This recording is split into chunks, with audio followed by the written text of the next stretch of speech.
ஓம் ஸ்ரீராம ராம ராமேதி ரமே ராமே மனோரமே சகசிரநாம தத்துல்யம் ஸ்ரீராம நாம வராணனே. உலகம் யாவையும் தாமுழா வாக்கலும் நிலைபெறுத்தலும் நீக்கலும் நீங்களா அழகிலா விளையாட்டுடையார் அவர் தலைவர் அன்னவர் சரண் நாங்களே. எத்திர எத்திர ரகுநாத கீர்த்தனம் தத்திர தத்திர கிருத்தமாஸ்தகாஞ்சலிம் வாஷ்பவாரி பரிபூர்ணலோச்சனம் மாருதிம் நமது ராட்சசாந்தகம். அஞ்சிலே ஒன்று பெற்றான் அஞ்சிலே ஒன்றைத் தாவி அஞ்சிலே ஒன்று ஆறாக ஆரியர்க்காக ஏகி அஞ்சிலே ஒன்று பெற்ற அணங்கைக் கண்டு அயலாரூரில் அஞ்சிலே ஒன்றை வைத்தான் அவன் எம்மை அழித்துக் காப்பான். இன்னைக்கு நம்ம கம்பராமாயணத்துல பாலகாண்டத்துல குலமுறை கிளைத்து படலத்துல 26வது பாடல் பார்க்க போறோம். அலையுருவ கடல் உருவத்து ஆண் தகைதன் நீண்டுயர்ந்த நிலை உருவ புயவலியை நீ உருவ நோக்கு ஐயா. உலையுருவ கனல் உமிழ்கன் தாடகைதன் உரமுருவி மலையுருவி மரமும் உருவி மண்ணுருவிற்று ஒருவாளி. இதுதான் பாட்டு. இப்ப நம்ம பதம் பிரிச்சு பொருள் பார்க்கலாம். ஐயா மன்னவனே, அலை உருவம் அலைகளின் வடிவமாக காட்சியளிக்கின்ற கடல் உருவத்து கடல் போன்ற கரிய திருமேனியை உடைய ஆண் தகைத்தன் ஆண்மை தன்மையுள்ள இந்த ராமனது நீண்டு உயர்ந்த நெடிதாக உயர்ந்துள்ள நிலை உருவ புயம் நிலையான அழகுடைய தோள்களின் வலியை ஆற்றலை நீ உருவ நோக்கு, நீ உற்று பார்ப்பாயாக. ஒருவாளி ராமனது தோல்வலியால் எய்யப்பட்ட அம்பு ஒன்றுதான் உலை உருவம். உலைக்களத்தில் உள்ள சிவந்த கனல் உமிழ்கண் நெருப்பை கக்குகின்ற கண்களை உடைய தாடகை தன் தாடகையினது உரன் உருவி மார்பை துளைத்து மலை உருவி அடுத்து நின்ற மலைகளையும் பெயர்த்து மரம் உருவி பல மரங்களை துளைத்து மண் உருவிற்று எதிரே வேறு பொருள் இல்லாமையால் நிலத்தையும் துளைத்து சென்றது. இப்ப நம்ம இந்த பாட்டுல இருக்கக்கூடிய நயங்களை பார்க்கலாம். இந்த பாட்டின் மூலமாக கம்பர் சொல்ல வர்ற கருத்து என்னன்னா, ராமனை நீ ஏதோ சின்ன பையன்னு ஒரு நினைச்சிடாத அப்படின்னு ஜனக மன்னனுக்கு விஸ்வாமித்திரர் சொல்றாரு. ஏன்னா இவனுடைய ஒரு அம்பு செய்த செயல் எப்பேற்பட்டது, வீர பராக்கிரமம் எத்தகையது அப்படின்னா நீ ஆராய்ந்து பார்க்க வேண்டும். ஒரு அம்புதான் இத்தனை விஷயங்களையும் பெயர்த்தது, இத்தனை விஷயங்களையும் துளைத்தது அப்படின்னு சொல்றாரு. இது நம்ம போன பாடலோட பொருத்தி பார்க்கணும். என்னன்னா நம்ம சென்ற பாடல்ல பார்த்தோம்ல, பூங்குழலார் கொண்டு போய் வனம் புக்கேன் புகா முன்னம் தாங்க அறிய பேராற்றல் தாடகையே தலைப்பட்டாள் அப்படின்னு வர்ற இடத்துல பூங்கழல் அப்படின்னா நம்ம தசரதனுடைய இது செரி கழற்கால் அப்படின்னு அதுக்கு முந்தின பாடலோட ஒப்பிட்டு பார்த்தோம்ல. அது ஏதோ ஒரு பூ போன்ற பாதம், அதை போய் நான் வந்து தகதகன்னு இருக்கக்கூடிய வனத்துக்கு எடுத்து சென்றேனே அப்படின்னு சொல்லி ரொம்ப விஸ்வாமித்திரர் குற்ற உணர்ச்சியில இருந்தாரு அப்படின்னு பார்த்தோம்ல. அதனால நீ ஏதோ ஒரு சின்ன பையன் அப்படின்னு நினைச்சிடாத, அவனுடைய ஒரு அம்பு என்ன எப்பேற்பட்ட காரியங்கள்லாம் செய்தது அப்படின்னு சொல்றாரு. இதுல இந்த மாதிரியாக ஒரு அம்பு வந்து பல பல விஷயங்களை பல பொருள்களை தொலைத்து செல்வது அப்படிங்கிறது வல்வில் திறமை அப்படின்னு சொல்லுவாங்க அந்த காலத்துல. அப்படின்னா என்னன்னா, ரொம்ப பிரமாதமாக வில்லை கையாண்டு அம்பு பல பொருளை துளைத்து செல்லக்கூடிய திறமையாக அம்பு விடக்கூடிய ஒருவன் அப்படின்னு அர்த்தம். வல்வில் அப்படின்னா அந்த திறத்தை தான் இந்த பாடல்ல சொல்றாரு. இதுல உருவம் அப்படிங்கிற சொல்லே 9 தடவை வந்திருக்கு இந்த பாட்டுல. அதை பாக்குறதுக்கு முன்னாடி நம்ம முதல்ல உருவம்ங்கிற சொல்லுக்கு என்ன அகராதியில என்ன பொருள் இருக்கு அப்படிங்கறத முதல்ல பார்க்கலாம். நம்ம எல்லாருக்கும் தெரிஞ்சது உருவம் அப்படின்னா வடிவம் அப்படிங்கிற பொருள் இருக்கு. திருவாசகத்துல கோயில் திருப்பதிகம் அப்படிங்கிற பகுதியில 9வது பாடல், அதாவது திருவாசகத்துல 396வது பாடல், அதை படிக்கிறேன் கேளுங்க. ஜோதியாய் தோன்றும் உருவமே அருவாம் ஒருவனே சொல்லுதற்கரிய ஆதியே நடுவே அந்தமே பந்தமருக்கும் ஆனந்தமா கடலே தீதிலா நன்மையை திருவருட்குன்றே திருப்பெருந்துறையுரை சிவனே யாது நீ போலதோர் வகையெனக் கருளாய் வந்து நின் இணையடி தந்தே அப்படிங்கிற பாடல்ல ஜோதியாய் தோன்றும் உருவமே அப்படின்னு வர்ற இடத்துல உருவம் அப்படிங்கிறது ஜோதி வடிவத்தில் இருப்பவனே அப்படின்னு சிவபெருமான சொல்றாரு. எதுக்கு சொல்ல வர்றேன், அந்த இடத்துல வடிவம் அப்படிங்கிற பொருள் வருது இல்ல. அடுத்தது உடம்பு அப்படிங்கிற பொருளே இருக்கு. அதாவது தேவார பாடல்ல மூன்றாவது பாடல் மொத்தமா பார்க்கும் பொழுது திருமுறைகள்ல 1028வது பாடல், அதை படிக்கிறேன் கேளுங்க. உருவமும் உயிருமாகி ஓதிய உலகுக்கெல்லாம் பெருவினை பிறப்பு வீடாய் நின்றயம் பெருமான் மிக்க அருவி பொன் சொரியும் அண்ணாமலையுளாய் அண்டர்கோவே மருவி நின் பாதமல்லான் மற்றொரும் ஆடிலேனே அப்படிங்கிற பாடல்ல உருவமும் உயிருமாகி, அந்த இடத்துல உடம்பும் உயிருமாகி அப்படின்னு உடம்பு அப்படிங்கிற பொருள்ல வருது. அடுத்தது அழகுங்கிற பொருள் இருக்கு. அதாவது சங்க இலக்கியத்துல ஒரு இடத்துல உருவ பூணினாய் அப்படின்னு வரும். அதாவது ரொம்ப அழகுடைய ஆபரணமாய் அப்படின்னு அழகுங்கிற பொருள் வருது. இதை தவிர திருமுருகாற்றுப்படையில உருக பல்பூத்தூய் அப்படின்னு சொல்லி நிறம் அப்படிங்கிற பொருளும் வருது. இந்த மாதிரியாக அதாவது பெயர் சொற்களாக வரும்பொழுதே இத்தனை பொருள் இருக்கு. இதை தவிர உருவுதல் அப்படின்னு வினை சொல்லாக வரும் பொழுது நம்ம ஊடுருவுதல் அப்படின்னு சொல்றோம்ல, அதன் உள்ள துளைத்து கொண்டு செல்லுதல் அப்படிங்கிற பொருள் வருது.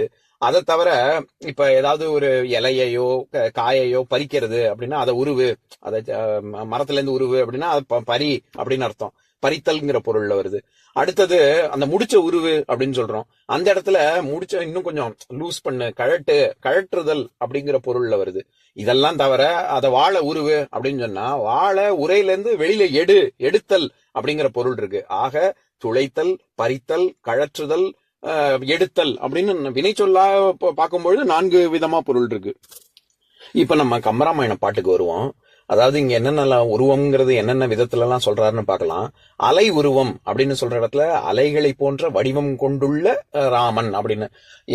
பொதுவா நம்ம சொல்லுவோம்ல, சமுத்திரத்துல இருக்கக்கூடிய அலைகளை பார்த்து கொண்டே இருக்கலாம், யானையை பார்த்து கொண்டே இருக்கலாம், ராமாயணத்தை படித்து கொண்டே இருக்கலாம், ராமனை அனுபவித்து கொண்டே இருக்கலாம். இதுக்கெல்லாம் முடிவே கிடையாது. அதனால அந்த இடத்துல அலை உருவம் அப்படின்னா வடிவத்தை குறிக்கக்கூடியது. கடல் உருவத்து அப்படின்னா நம்ம முன்னாடியே பார்த்திருக்கோம். ஆழ்கடல் என்ன நிறத்துல இருக்குமோ அந்த மாதிரி கரிய திருமேனி, அந்த இடத்துல மேனி உருவம். கடல் உருவத்து அப்படிங்கிறது உருவம்ங்கிறது மேனிங்கிற பொருள்ல வருது. ஆண் தகைதன் நீண்டுயர்ந்த நிலை உருவ புயம் அப்படின்னா இப்ப நமக்கெல்லாம் நம்முடைய அழகுலாம் என்ன, வாலிபம் இருக்கும் பொழுது பார்ப்பதற்கு ரொம்ப வலிமையாகவும் பெண்கள் ரொம்ப அழகாகவும் அது எல்லாமே இருக்கும். ஆனா கொஞ்ச நாள் ஆக ஆக என்ன ஆகும், நம்மளுடைய நோய்வாய்ப்படலாம், கை கால் முறியலாம், வயோதிகத்தின் காரணமாக நமக்கு கொஞ்சம் கொஞ்சமா அழகு குன்ற ஆரம்பிக்கும்ல. அப்பேற்பட்ட அந்த மாதிரி விஷயங்கள்லாம் ராமனுக்கு கிடையாது. நிலை உருவ புயம்ங்கிறது தோல் வலிமையை சொல்றாரு. நிலை உருவ புயம் வலியை அப்படின்னு தானே, ஆற்றல், தோல் ஆற்றல் வலிமை எப்படிப்பட்டது அப்படின்னா நிலையானது, அது ரொம்ப அழகானது அப்படின்னு அந்த இடத்துல உருவ புயம் அப்படின்னு சொல்ற இடத்துல அழக குறிக்குது. அடுத்தது நீ உருவ நோக்கு அப்படின்ற இடத்துல, அதாவது நம்ம அடிக்கடி சொல்ற உதாரணம் தான் மிகுதியை குறிக்கக்கூடியது. அதாவது சால, உரு, தவ, நனி, கூர், கழி, மிகல் இது எல்லாமே மிகுதியை குறிக்குது இல்ல. அந்த இடத்துல உரு அப்படிங்கிற சொல் அது வல்லின ரகரம் பெற்று வருவது. உரு நம்ம இன்புற்று இருத்தல், துன்புறுதல் அப்படின்னு அந்த இடத்துல உருதல்னு பாக்குறோம்ல. அந்த உருதல தான் இவங்க செய்யுள் விகாரம் பெற்று உருவ அப்படின்னு இடைநரகரம் வச்சு வந்திருக்கு இந்த இடத்துல. அப்போ நம்ம உத்து பாரு அப்படின்னு சொல்றோம்ல, அது மிகுதியை நல்லா பாருன்னு அர்த்தம். அதனால மிகுதி அந்த இடத்துல மிகுதியை தான் குறிக்குது. எதுக்கு சொல்ல வரேன், இந்த மாதிரியாக அலை உருவம், கடல் உருவத்து, நிலை உருவம், நீ உருவ நோக்கு இது எல்லாமே பெயர் சொற்களின் வாயிலாக உருவம்ங்கிற சொல்லுக்கு நம்ம அர்த்தம் பார்த்துக்கிட்டு வரோம். அதனை தொடர்ந்து ஒருவாளி உலை உருவம் கனல் உமிழ் கண், அங்க தாடகையை சொல்லும் பொழுது எப்பேற்பட்ட கண்கள் அப்படின்னு சொல்ற இடத்துல தகதகன்னு நெருப்பு மாதிரி இருக்கக்கூடிய கண்ணு அப்படின்னு மட்டும் சொல்லாம அந்த நெருப்பு எந்த மாதிரி இருக்கு அப்படின்னு அதுக்கும் ஒரு உவமை சொல்றாரு. உலை உருவம் அப்படின்னு, உலைக்களத்துல எப்படி ஒரு இரும்பு வச்சு உருக்கிற இடத்துல எப்படி நெருப்பு இருக்குமோ அது என்ன நிறத்துல இருக்குமோ அந்த நிறத்துல இருக்கக்கூடிய நெருப்பை கக்குகின்ற தாடகை அப்படின்னு சொல்றாரு. எதுக்கு சொல்ல வரேன், இந்த இடத்துல உலை உருவம்னு சொல்ற இடத்துல உருவம்ங்கிறது நிறத்தை குறிக்குது, அந்த பொருள்ல வருது. ஆகவே பெயர் சொற்கள் மொத்தமே 5 பொருள்ல சொல்லிட்டாரு. இனிமே அடுத்து வினை சொற்கள்ல என்னென்ன பொருள்ல கையாளுறாரு அப்படிங்கறத பார்க்கலாம்.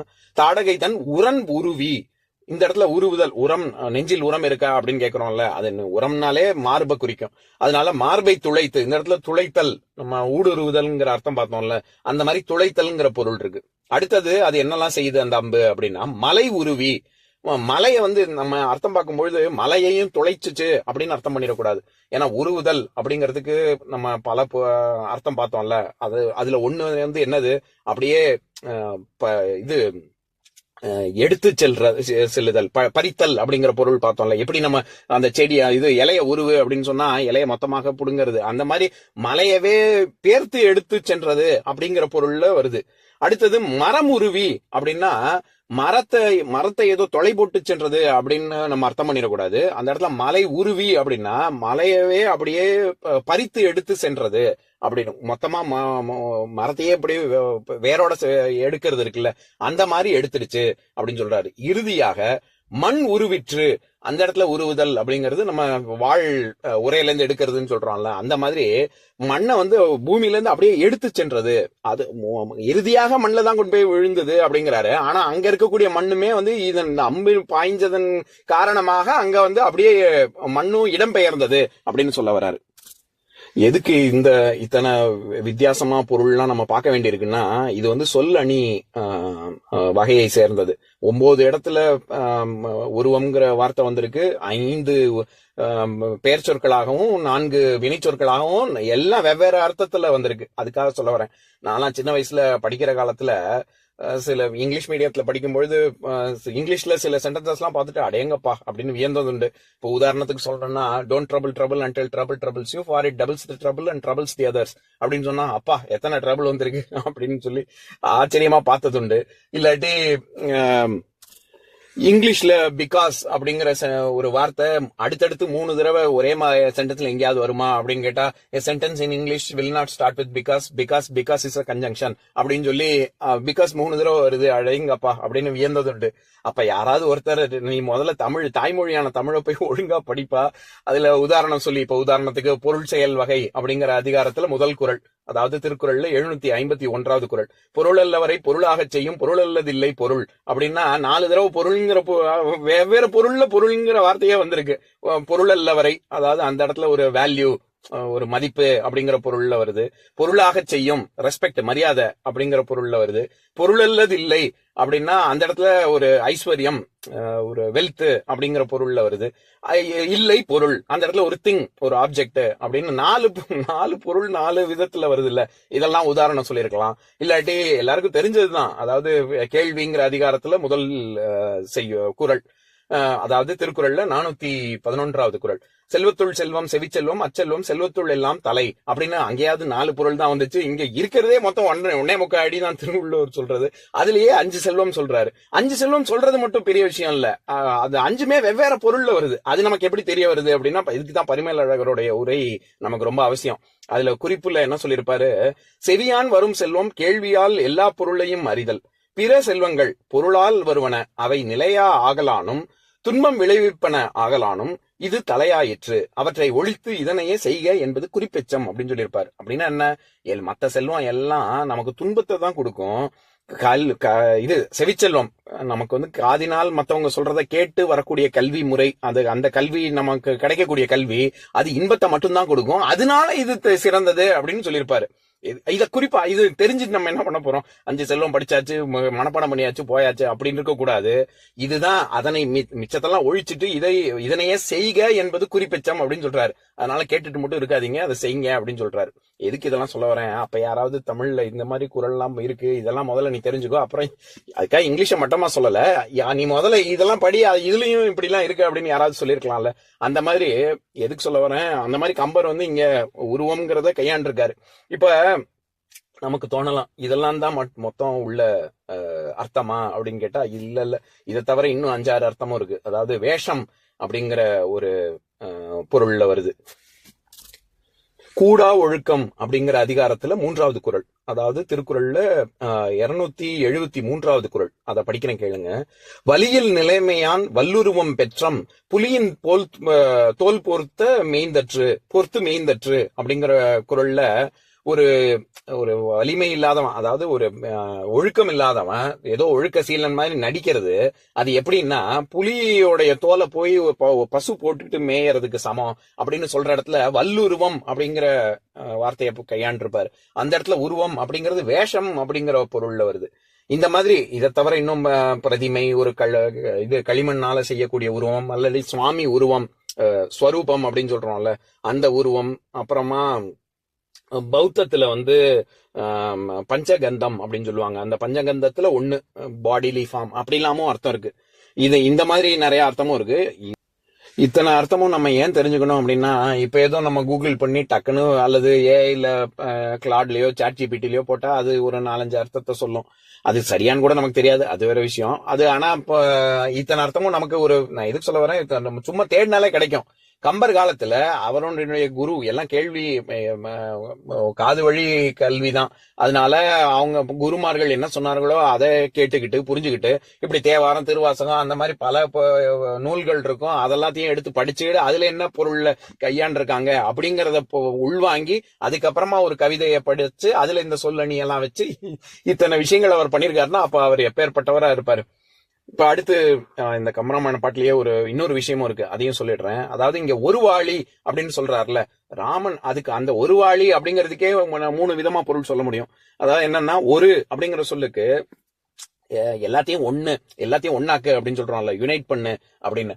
அந்த பொருள்ல பார்த்தா நம்ம என்னென்னலாம் சொல்லியிருக்காரு இவரு உரனுருவி, மலையுருவி, மரமுருவி, மண் உருவிற்று அப்படின்னா, தாடகையினுடைய மார்பு, மலை, மரம், மண் இது எல்லாம் வெவ்வேறன்னு நினைக்காத, இது எல்லாத்தையும் அவருடைய அம்பு ஒண்ணாக்கிடுச்சு அப்படின்னு. இங்க உருவி அங்க உருவி எல்லாத்தையும் தொலைச்சு மொத்தமா இது வேற அது வேறன்னே தோணாலும் சொல்லவே முடியாது. அப்படி எல்லாத்தையும் ஒண்ணாக்குற அளவுக்கு வலிமையானதாக இருந்தது அந்த அம்பு அப்படின்னு ஒரு பொருள். இன்னொன்னு ஒரு வாளி அப்படின்னா, ஒரு வாசகம் சொன்னாலும் திருவாசகமா இருக்கணும் அப்படின்னு சொல்லி அந்த இடத்துல ஒரு அப்படிங்கிற சிறப்பானது, ஈடையின இல்லாதது, யுனிக்னு சொல்றோம்ல, அந்த மாதிரி அவருடைய அம்பு, ராமனினுடைய அம்பு ஆனது தனித்தன்மை வாய்ந்தது அப்படின்னு ஒரு பொருள். இன்னொன்னு மூன்றாவது ஒரு வாளி அப்படின்னா, இப்போ நீ அதாவது ஒரு பானை சோத்துக்கு ஒரு சோறு பதம் அப்படின்னு சொல்றோம்ல, அந்த மாதிரி ராமனுடைய அம்பரா தூணியில ஒரு 1000 அம்பு இருக்கலாம், ஒரு அம்பே இத்தனை விஷயத்த பண்ணிருக்கு. அதை நீ ஏன்னா இங்க என்ன சொல்றாரு, நீ உருவ நோக்கு அப்படின்னு ஜனகனுக்கு குறிப்பிட்டு சொல்றாரு. நீ நல்ல கவனி, ஆர்வமா கேளு, ஒரு அம்பே இத்தனை விஷயம் எல்லாம் பண்ணிருக்கு அப்படின்னா அவருடைய அம்பரா தூணியில எத்தனை இருக்கும் அதெல்லாம் நினைச்சு பாரு, அவன் எப்பேற்பட்ட வில்லாளி அப்படின்னு. இந்த ஒரு வாளிங்கிறதுக்கே இப்படி 3 விதமா நம்ம பொருள் சொல்ல முடியும். இப்ப நான் பாட்டை இன்னொரு தடவை படிக்கிறேன் கேளுங்க. அலை உருவ கடல் உருவத்து ஆண் தகைதன் நீண்டுயர்ந்த நிலை உருவ புயவலியை நீ உருவ நோக்கு ஐயா, உலை உருவ கனல் உமிழ்கண் தாடகைதன் உரமுருவி, மலையுருவி, மரமுருவி, மண்ணுருவிற்று ஒரு வாளி. இன்னொரு நாள் இன்னொரு பாட்டு பார்க்கலாம். ஓம் சாந்தாகாரம் புஜகசயனம் பத்மநாபம் சுரேஷம் விஸ்வாதாரம் ககனசத்ரசம் மேகவர்ணம் சுபாங்கம் லக்ஷ்மீகாந்தம் கமலநயனம் யோகி ஹிருத்யானகம்யம் வந்தே விஷ்ணும் பவபயஹரம் சர்வலோகைகநாதம். உம்பரோடு இம்பர்காரும் உலகம் ஓர் ஏழும் ஏழும் எம்பெருமான் என்று ஏத்தி இறைஞ்சி நின்று ஏவல் செய்ய தம்பியரோடும் தானும் தருமமும் தரணி காத்தான் அம்பரத்து அனந்தர் நீங்கி அயோத்தியில் வந்த வள்ளல். ஓம் பூர்ணமதః பூர்ணமிதம் பூர்ணாத் பூர்ணமுதஸ்யதே பூர்ணஸ்ய பூர்ணமாதாய பூர்ணமேவாவசிஷ்யதே. ஓம் சாந்தி சாந்தி சாந்திஹி.